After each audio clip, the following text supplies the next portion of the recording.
Joining us on the show is New Jersey native recording artist Fletcher, who's had an amazing success with songs like Undrunk, Girls, Girls, Girls, Bitter, and Healing. She's performed on The Tonight Show with Jimmy Fallon, The Today Show, and even on Ellen. Fletcher is currently on tour and will be here in Montreal on March the 26th at L'Astral.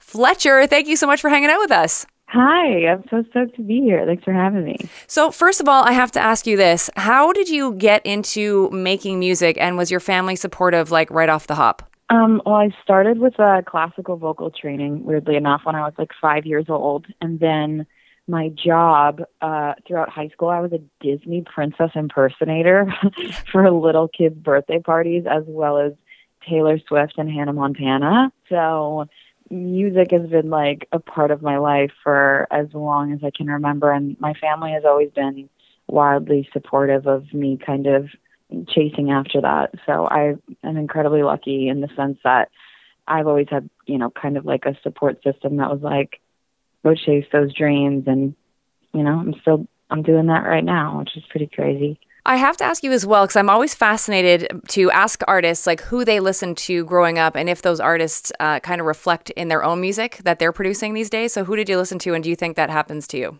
It's funny. My parents weren't really, no one in my family is musically talented whatsoever. I have no idea where it came from, and they didn't really listen to that much music growing up. We had 3 CDs in the house growing up, and it was Bruce Springsteen, Bob Marley, and Celine Dion, which is a very strange concoction of artists, but they were the people that I listened to growing up, especially, coming from Asbury Park, New Jersey, and Bruce is really kind of an icon for me, his sort of storytelling, and there's a lot of elements of, I always just really try to depict a really certain feeling and tell a super specific story, and just had a really, big fascination and appreciation for vocals from Celine Dion from a young age. I was singing before I was ever kind of really even speaking. So those are some of the people that I listen to that has absolutely impacted both my career as a songwriter and a performer.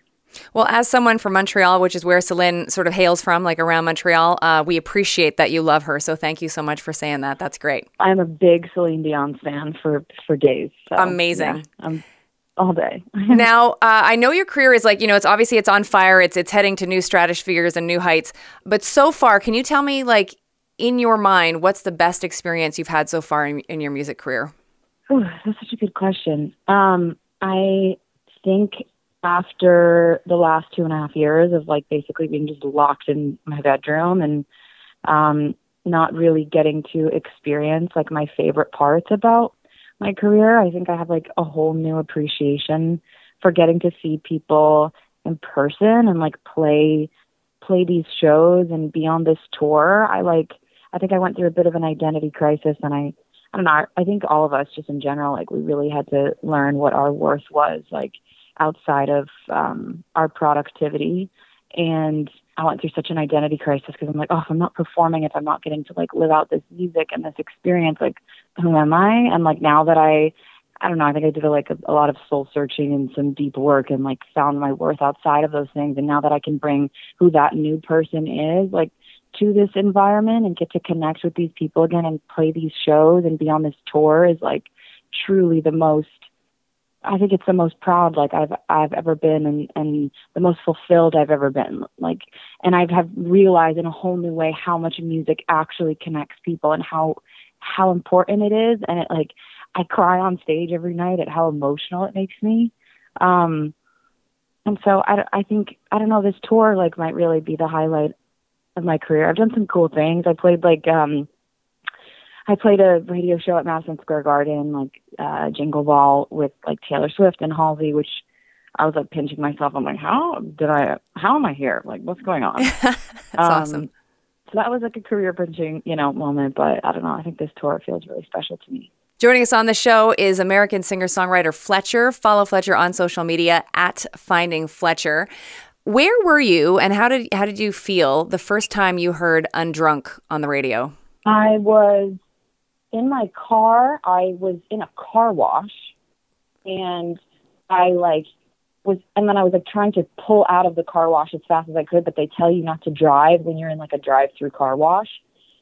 And then I finally got out, and then I just like pulled over on the side of the road, and I was like screaming on the top of my lungs, and it was on the radio station that I grew up my whole entire life listening to, like every day back and forth when my mom would like drive me to school as a little kid. Like it was my radio station, and hearing my song on it, hearing them say my name, I don't know, it was, radio is like, you, as a little kid, like if somebody that wants to be an artist, if you dream of hearing your song and you dream of hearing something on the radio, and when that moment finally happened, it was like just as magical as I had always kind of thought that it would be.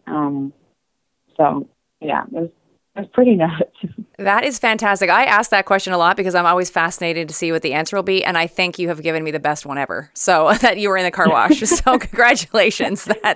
You win. I was in the car wash, like crying, like literally bawling my eyes out, just trying to get out so I could take a video of it. Yeah, it was pretty cool. You win. Now, I have to say this, as a fellow member of the LGBTQ plus community, it is amazing to watch your music videos and feel represented on screen. So, and also to, along with the music as well, of course, which is the forefront of everything. Was it a hard decision or a challenging decision to make sure you were being your authentic self, to come forth to your fans and sing about what your life is actually like? Yeah, I think it was one of the most difficult decisions I've probably ever made in my life. I think at the beginning of my career, I was kind of receiving a lot of criticism from people in the sense that they were like, don't do this. You might alienate a certain group of people. Why would you do that? You don't need to talk about your business. Keep it universal, like all these sort of things. And I just had this deep feeling somewhere inside of me that was just like, if you're not honest about your authentic experience and what's happening in your life and the things that you've gone through, it's like, I know that I needed to hear those messages as a kid growing up so desperately. And so I'm like, if I needed this, then I know somebody else does. And it was at that moment that I'm like, I can't be selfish. I can't be selfish with this in the sense that I can't keep these stories just for me, because like there's someone else's too, and it's somebody else's experience.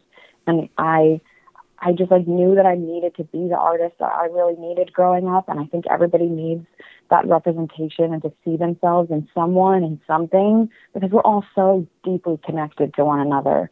And, I couldn't imagine like living out my career in any other way other than just I have no filter. Like, I'm from Jersey. I like curse like a sailor. I don't know how to do anything else but like tell the truth in a really kind of crude and blunt way. But it's also, I just think that we need so much more of that in the world. Like everything's like a filter, everything's like a highlight reel. And I'm just like out here trying to be like, no, it's not. This is what it's like, or at least for me. And the fact that that's connected with like even anyone really blows my mind. I have to say also, as someone who's been on, the radio for many years and being on a pop radio station, a top 40 station, what the expectation is like for most female artists, like there's a type, and so I think it's amazing what you and like what Hayley Kiyoko have done to be like, and I don't even know how to say this, but like, I guess queer pop artists, if I can put it that way, like, even though you're so much more to me and I'm sure to your fans than that, but just so like we have somebody in the pop world doing what you guys are doing, and it's okay, and you're cool and you're funky, and it's extra risky for you because it's the pop world. Yeah, I think there's a lot of, there's just a lot of biases and stigmas and expectations for women in the entertainment industry, or in any industry in general, but like especially in music and especially in pop music. And so it's a really terrifying thing to think that you could potentially be like shooting yourself in the foot in any capacity, or not giving yourself the best possible chance at success. But I'm also just like, I don't know if I can, I'm not going to curse, but like, it's really, it's so hard for me to not say the F word right now, but it's like, F that version of success. I don't want it then. Like, if it's not in alignment with who I am as a person and exactly how I want to tell it and experience it, then I don't want it. And I think, I don't know, we need to like take more risks and not be so afraid of what other people are thinking about us, because society is just like a big like BS construct anyway. You know what I mean? So just like do whatever you want. That's awesome. Now, I know we're running out of time, but I have a quick couple of questions for you. I'm calling it Fast Facts with Fletcher.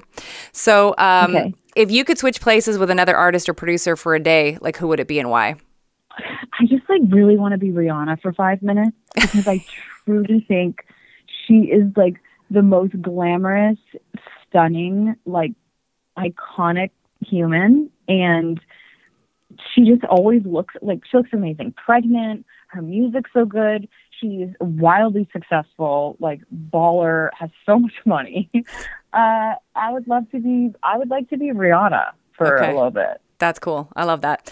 Who is the coolest person in Fletcher's phone, apart from your family and friends? I mean, I could call Holly. That would be pretty cool. I could call Haley Kiyoko. I could call Kelsey Ballerini. That's pretty baller. That's pretty baller. I have some pretty cool women and humans and that I have been really fortunate enough to like connect with in that way. Yeah. That's very cool.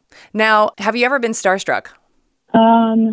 Yes, I definitely have been starstruck. I was very starstruck when I met Taylor Swift. I was at a birthday party of hers, and I told her, I was like, you're like one of the greatest songwriters of all time. And she was like, I really love your songwriting. And then she like talked about a song of mine, and then I nearly passed out, and that was cute. So yeah, that was quite a moment.